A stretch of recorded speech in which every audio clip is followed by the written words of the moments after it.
जय जगन्नाथ नमस्कार। आज आम राज्य ओडिशा पाई एक अत्यंत शुभ दिन भल दिन। एबे एबे संध्या बेले केंद्रीय कैबिनेट रो बैठक अनुष्ठित होईची।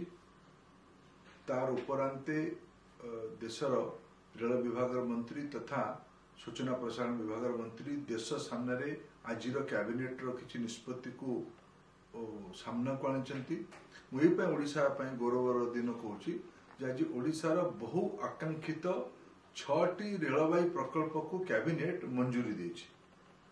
बादाम पहाड़ केउंझर गड़ नुआ लाइन 2107 कोटी टंकार, बांगिरी पोसीरू गोरु महिषाणी नुआ लाइन पखापाखि 2500 कोटी टंकार, गुणपुर थेरुवाली नुआ लाइन 1326 कोटी टंका, जूनागढ़ नवरंगपुर नुआ लाइन 3264 कोटी टंका, मालकानगिरी पांडुरंगापुरम भाया भद्राचलम स्टेशन पखापाखि 3600 कोटी टंका, मयूरभंज जिलार बुरामरारू पश्चिम बंगाल चाकुलिया पर्यंत नुआ लाइन रे पखापाखि 1500 कोटी टंका, सर्वमोट 15,000 कोटी टंकार व्यय बरादरे 6टी महत्वाकांक्षी रेलवाई प्रकल्पर आज कैबिनेट आर्थिक मंजूरी देछि।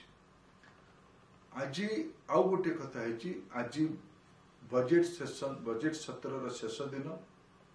यही बजेट सत्र रे देशर प्रधानमंत्री दृष्टिर पूर्वोदय को अर्थमंत्री गोटे नुआ कल्पना देथिले।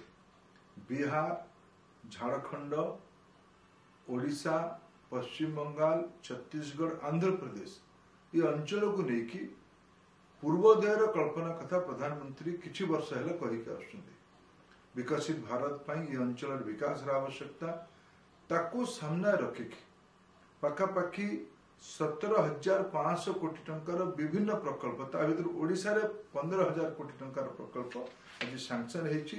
या द्वारा ओडिशार मयूरभंज, केन्दुझर, कोरापुट, मालकानगिरी, रायगड़ा, नवरंगपुर, कलाहांडी जिला गुड़िकरे अर्थनैतिक विकास हब, नुआ रोजगार सृष्टि हब, यात्री परिवहन रे अनेक नुआ सुविधा आसीबो, मालवाही परिवहन रे सुविधा आसीबो, ओडिशा तथा पड़ोसा राज्य गुड़िकर शिल्पांचल विकास, ओडिशार बंदर गुड़िकर द्रुत विकास ये सबू काम हो पारिबो। गोटे 21 शताब्दी 21st सेंचुरी इंफ्रास्ट्रक्चर ये बजेट माध्यम रे पूर्वोदय योजना जोटा को प्रधानमंत्री कहिथिले सेटा आज साकार बजेट एबे हेइथिला। बजेट उपरांत प्रथम कैबिनेट बैठक रे आज ये निष्पत्ति होईची। मु माननीय प्रधानमंत्री नरेंद्र मोदी को या अनेक अनेक कृतज्ञता जनाऊँ ओडिशा तरफ। आउ गोटे महत्वपूर्ण निष्पत्ति आज कैबिनेट रे निया गला। प्रधानमंत्री आवास योजना शहरी और ग्रामीण ये मिशे कि 3 कोटी नुआ गरीबों घर अनुमोदन आज करागला।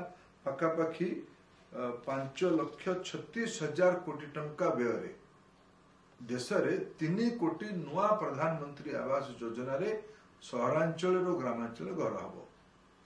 ये भी पूर्वोदय गोटे बहुत बड़ पदक्षेप, गोटे बहुत बड़ निर्णय। या द्वारा ये अंचल गरीब लोक मानकर सबुठु अधिक लाभ हम। ये 3 कोटी घर यदि अधिका घर किए पाइब को राज्य गुड़िक पाइबे आम राज्य ओडिशा ता भीतर गोटे अग्रणी राज्य हम। या देशर प्रधानमंत्री श्री नरेंद्र मोदी को कृतज्ञता जनाऊँ।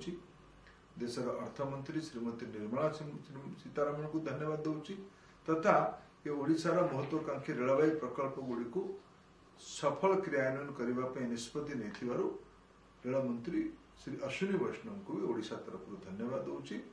ओडिशावासी यादर लाभ पाइबे, ओडिशार विकास हम, ओडिशार द्रुत प्रगति हम। बहुत बहुत धन्यवाद। नमस्कार। जय जगन्नाथ।